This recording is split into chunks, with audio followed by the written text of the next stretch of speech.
I'm just hoping that that's the lead doe. And here comes the buck.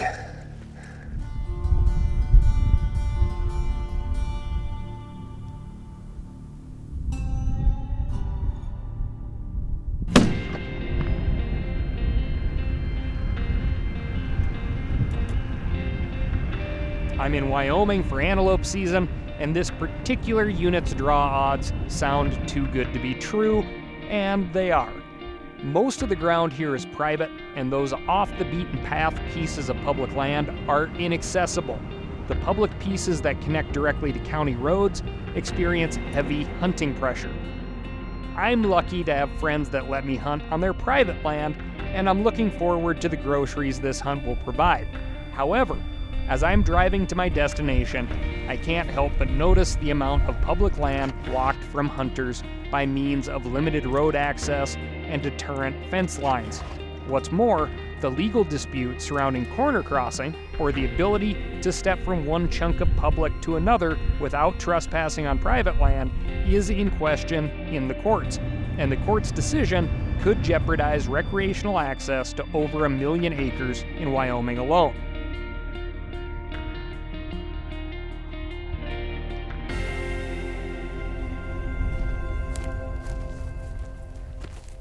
I'm here in Wyoming.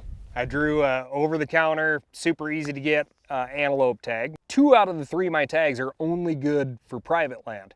Luckily, I went to college with a couple of Wyoming kids, and they set me up with some access on a place where I can use those tags. Now, I've never hunted in this area, despite being here a lot, but what makes it familiar is this guy, survey marker.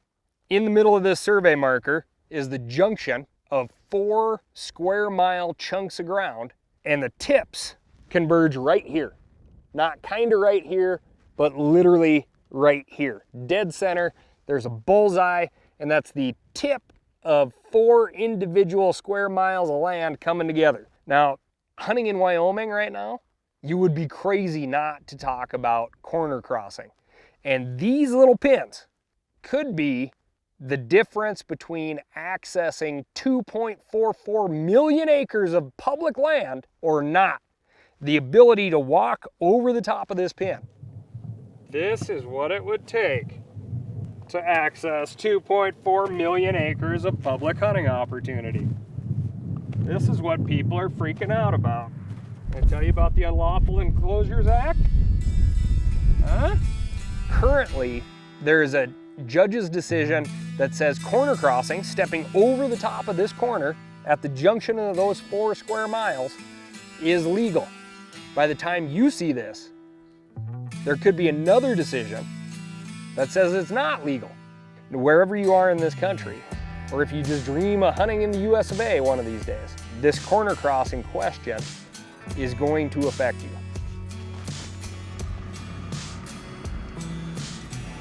Like I said, I'm hunting on my buddy's property the next couple days, but as someone who spends time on both sides of the fence, corner crossing is an issue we can't ignore.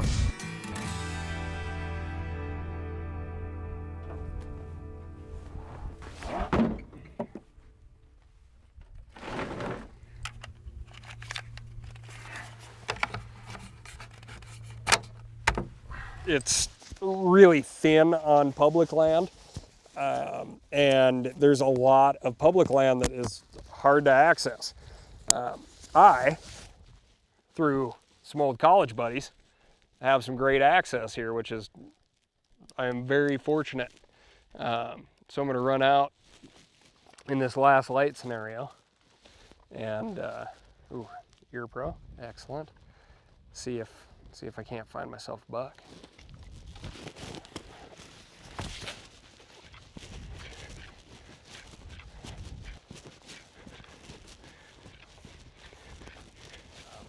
Antelope have great eyesight. They do have a good sense of smell. So I'm just kind of walking up to a high spot, gonna try to glass around a little bit. And if you look around here, there's some wide open stuff. So the getting within 300 yards is still gonna be a challenge.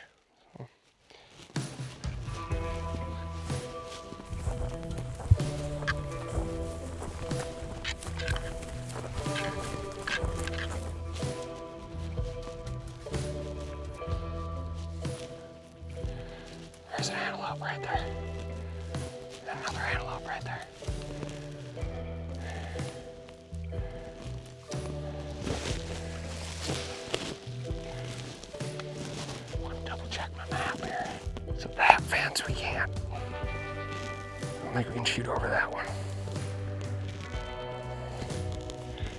Anything on this side of that fence? There's a buck right there.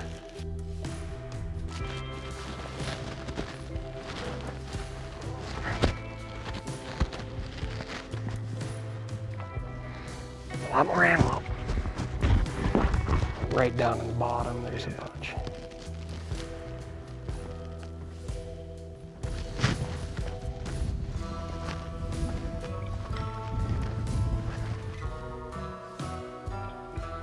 It's kind of a landscape situation here.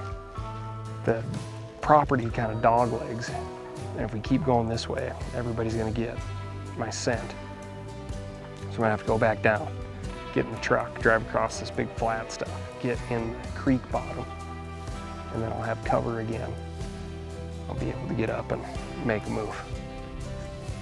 So there's only about an hour left. Haven't seen hardly any of the ranch here. I'm gonna hop in the truck and make the most out of the little bit of daylight left and see if I can't get a better handle on this zone.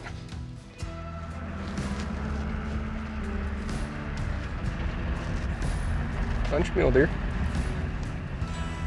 There's a group. Quite a ways out there that looks like there's an actual pretty good buck in there. There's another nice buck out there.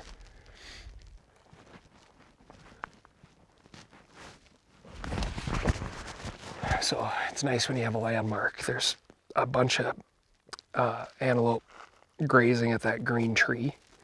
And there's a pretty nice buck walking from right to left towards that green tree. And we have probably just enough time to get up there, so.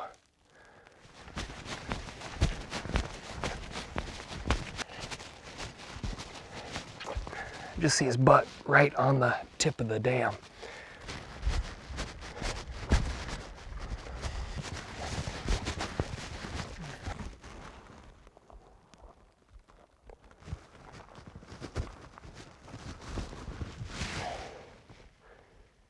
That guy kind of looks white at the top now.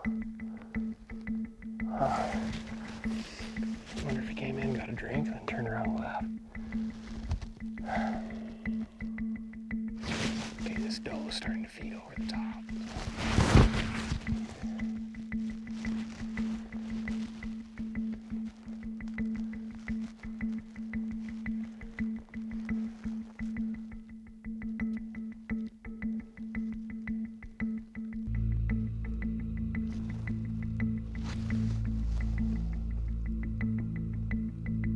I feel like there's 20 minutes, 19 minutes of legal shooting light left. And we could haul ass after that dude. Because the only way to get to him is go straight. And we're gonna blow out whatever's above. So it's kind of risky. I mean, I feel like if we come out here tomorrow, we're gonna have and no need to go crazy. Yeah. Cool.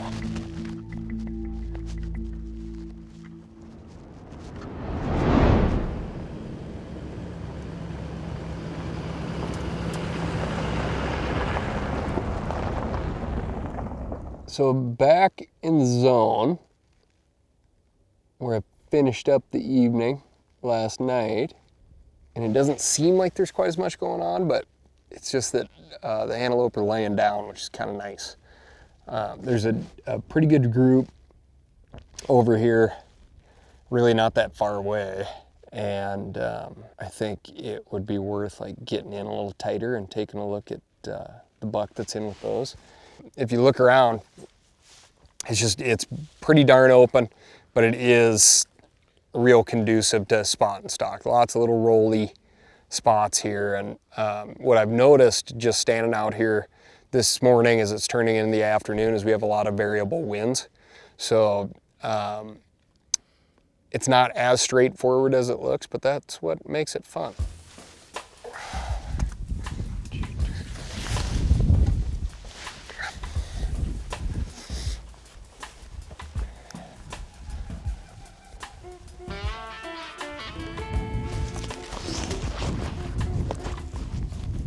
This group of antelope is coming over the top here. Might be good to just roll up and see if there's anything good with them. This is a little tough because it'd be great to go up this ridge a little bit further to watch this other group of antelope feed out. But if we do that, I almost bet money that the group of antelope with the possible shooter buck in it is gonna get our wind. That's the problem with having too many choices sometimes. But I bet if we just keep trucking this way, we can look at primary choice, and this group will just circle back around. It's just a question of patience, always patience. Is bull in a china shop gonna work? You roll through here, blow these guys out?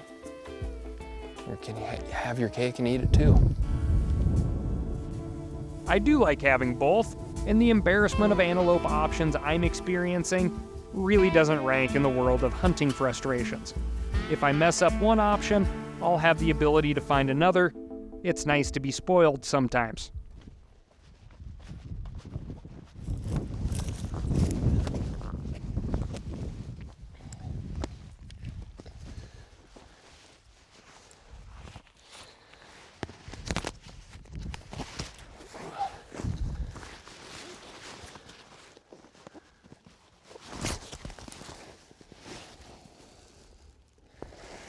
It's just a group of does. I know there's some bucks in there.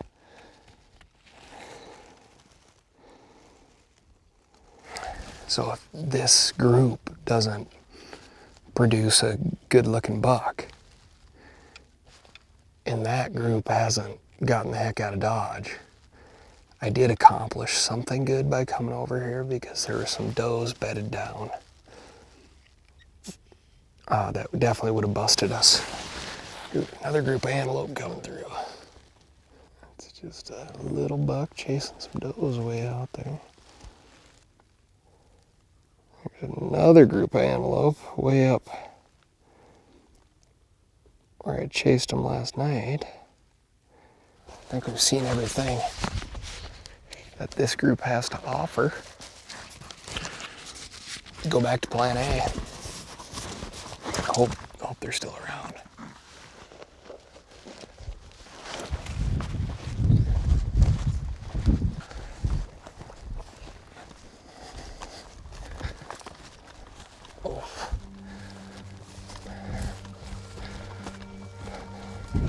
This wind, as I said, is kind of variable. I'm just hoping that staying low, this wind's pushing past them in the bottom, and it's not rising up to them. If they're here, they're on this ridge, probably within 250 yards max, I would think. So.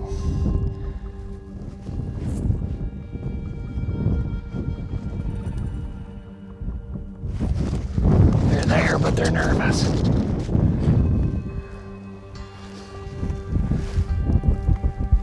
There's a bunch of goats up there. They're kind of balled up and they're on their feet like they're nervous, like they caught some wind or saw some of these other goats blow out.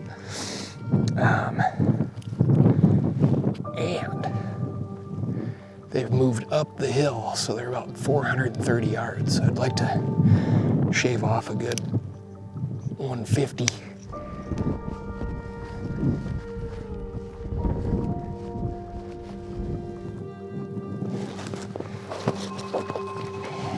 They're feeding over the top of a ridge right now. I think the best thing to do is just let them go over. I think we're gonna hoof it further up the draw here and see if we can get around on top of these.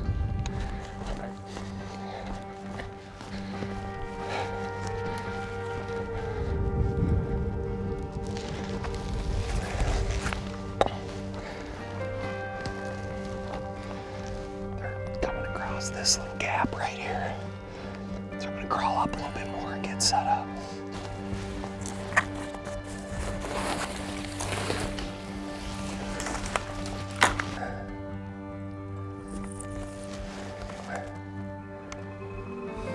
So basically, I'm just hoping that that's the lead doe. And here comes the buck.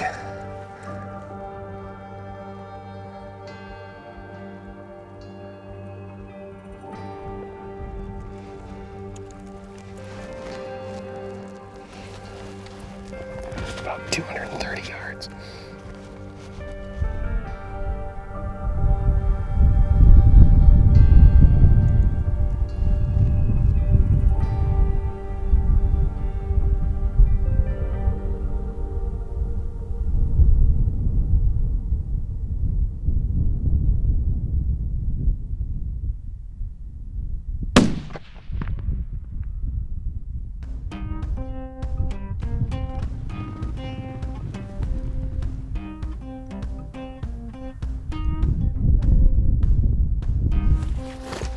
As the old outfitter used to say, now that the buck's out of the way, it's time to get the groceries. I just need a mature doe to stop broadside.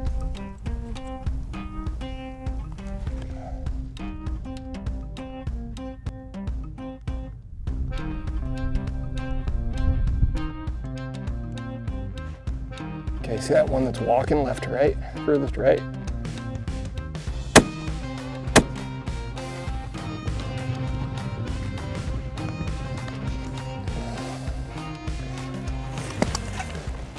I'll be honest, there wasn't a lot of antelope hunting involved, but the key components of antelope hunting are being able to pick and choose a little bit, make some stalks, mess it up, and then make another stalk. Absolutely fantastic meat on the ground. I gotta go tend to because it's heating up. So it's the first animals I guided for way back when. And, they're awesome. They're super special. The prairie's already warm, but the midday sun is getting even hotter. My priority is getting these animals gutted and into the shade where I can butcher them.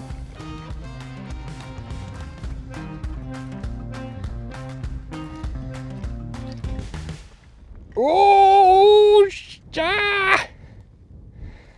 held just a little high. Just a little high. Yeah. Good for you, bad for me.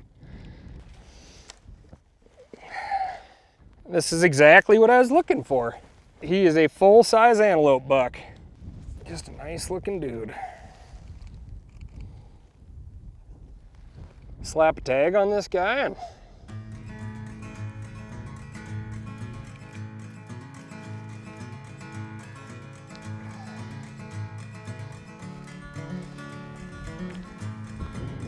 smidge high. I was trying to push it back a little bit further with this one. No major muscle groups, which is good. And this is a great doe. Full mature sized doe. She could be older than that buck too. So he maximized meat and taste. Trophy doe. I'm gonna load these two into the truck, and then I saved the liver out of this doe, and gonna make a nice little treat out of it. I always pack dog frisbee. With 2 tags filled, I'm heading back to a cottonwood tree on the property to butcher these antelope and get them on ice. This is a luxury on the prairie. Not everyone has a buddy with a tree. It's an odd trip for me to be on a hunt where success is near a guarantee. This Wyoming trip has been casual, a far departure from the forced suffering I enjoy when pursuing other critters. It's lacked the anxiety of doubt. Will I find my prey and find it before someone else does? But I know those days are just around the corner, so I'm going to take some time and enjoy a meal and another night off the grid before I head home. Oftentimes, antelope can be kind of looked down upon. If you think about all the game animals where there's a lot of them, there's typically people who like hunting them and don't like eating them. Antelope, you see an abundance of them out on the prairie, but antelope's some of like the finest eaten game meat out there. So it's real simple. Get the meat cooled down fast, however you can. A little bit of shade, a little bit of breeze, and they cool down super fast. Okay, so on the culinary side of things, I keep talking about antelope being super tasty. hey, little girl, beat it. Couple of things that I really like to do. One, you can get this whole animal home super easy. All the bones make great stock. No need to debone this thing right away. In fact, it's not good for your meat. And then, you know, steaks, roasts, everything are fantastic. Antelope ribs are really tasty. Lastly, and I'm gonna have to figure out where the heck I heard of this, but raw antelope liver was always like a prized treat. And I've found a way that I like it, that you can feed that to anybody too.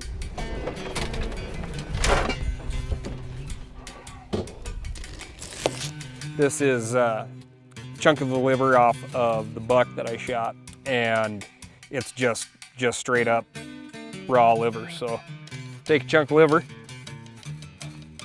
There's your chunk of liver. Carry a lemon in your pocket or in your bag.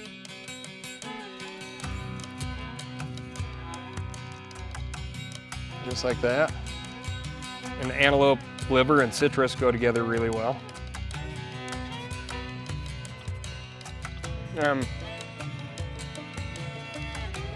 This has slightly sweet taste that I always thought would go great on like a classic lox and cream cheese setup. So if you want to get fancy, you just take this and magically transport it over here. Bam! So if you want to make this a little more doable for your super picky friends that say they're big time hunters, this is the way to go. Take a nice like uniform chunk of meat, bagel. I just use half.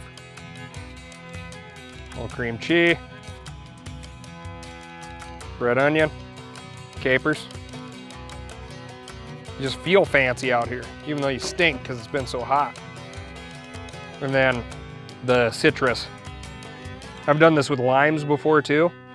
Major difference. I'm kidding. There's not. Huh? Mm-hmm.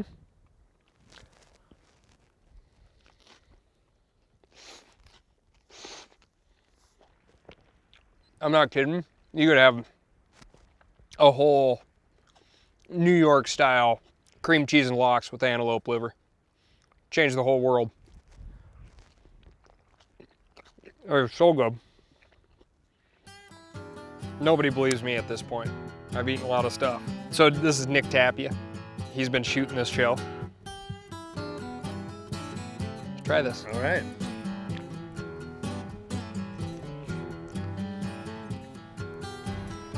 Awesome. That's definitely the best liver I've ever had. It's a little like sushi-esque. Yep. What am I thinking of? Sea urchin. Antelope americana, the speed goat, pronghorn, lobster of the prairie, sea urchin of sage country. Whatever you call them and however you get to pursue them, whether the antelope come easy or come hard, be thankful for this meat and the places it brought you.